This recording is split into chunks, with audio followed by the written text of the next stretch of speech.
Assalamualaikum warahmatullahi wabarakatuh. Selamat petang rekan-rekan semuanya. Semoga kita semua bisa dijadikan menjadi orang yang dapat mendidik anak atau anak buah kita atau junior kita dengan didikan yang baik. Ada sebuah cerita, seekor harimau usia remaja di sebuah kandang besar di kebun binatang. Si harimau remaja ini bilang sama bapaknya, "Pak, itu bapaknya itu. Aku udah besar ya, Pak ya. Kakiku udah kuat. Sudah sama dengan bapak nih panjangnya nih. Sama besarnya nih. Kukuku kuat-kuat gitu. Taringku juga sangat kuat, Pak. Aku makan daging gampang sekali, Pak. Bisa jadi mungkin aku hewan terkuat di kebun binatang ini ya, Pak." Dengan tersenyum bijaksana, bapaknya bilang, "Nak, duduk nak.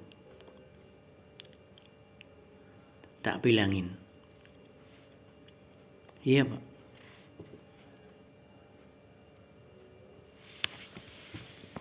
"Nak, Bapak mau bicara." "Iya, Pak." "Kamu dilahirkan di kebun binatang, nak. Bapak dulu sebelum ditangkap oleh petugas kebun binatang ini, Bapak lahir di hutan, dilahirkan sama ibu Bapak. Dulu Bapak 4 bersaudara. Yang 2 nggak bisa melanjutkan hidupnya, nak. Karena situasi hutan yang begitu kejam, rimba raya. Akhirnya 2 adik saya hilang tadi mana. Kalau kamu, ibu melahirkan itu, dibantu manusia.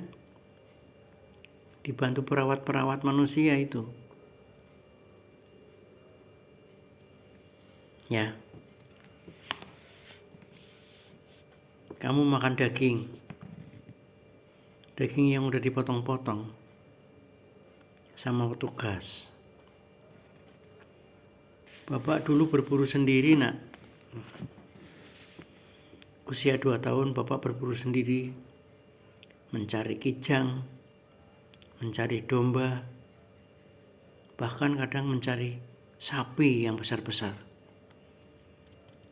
Bapak mengejar. Jadi kakinya Bapak ini digunakan untuk mengejar mangsa. Dan hidup di hutan itu enak sekali, nak. Nikmat. Alam yang begitu luas buat saya untuk mencari makan. Kadang ada musim-musim tidak ada hewan yang mau dimangsa. Tidak ada hewan buruan. Banyak harimau mati, nggak kebagian makanan. Bapak mengejar, mengintai, menyelinap, dan akhirnya menangkap. Harus mengalahkan dulu harus membunuh dulu, baru memakan mangsa Bapak. Jadi aku sebetulnya sedih, Nang, melihat kamu. Kakimu tidak kamu gunakan untuk mengejar mangsa, untuk menangkap mangsa.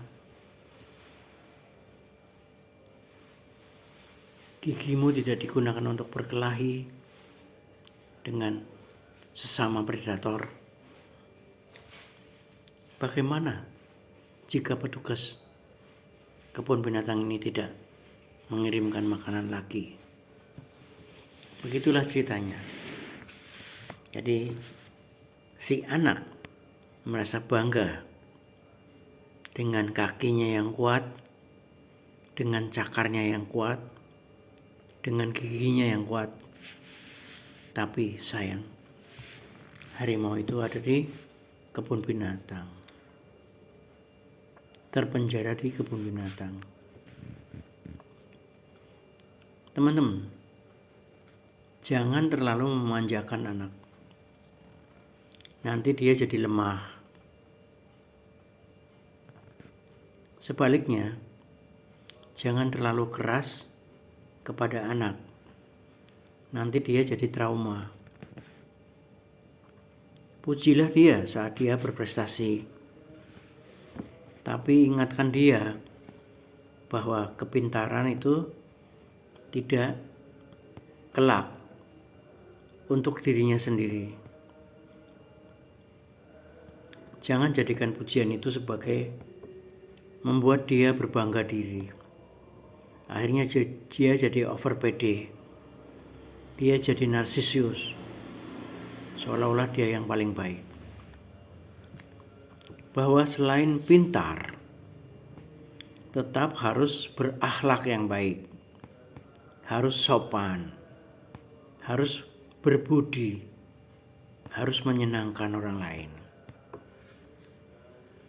Ada waktunya nanti dia akan hidup tanpa bapak,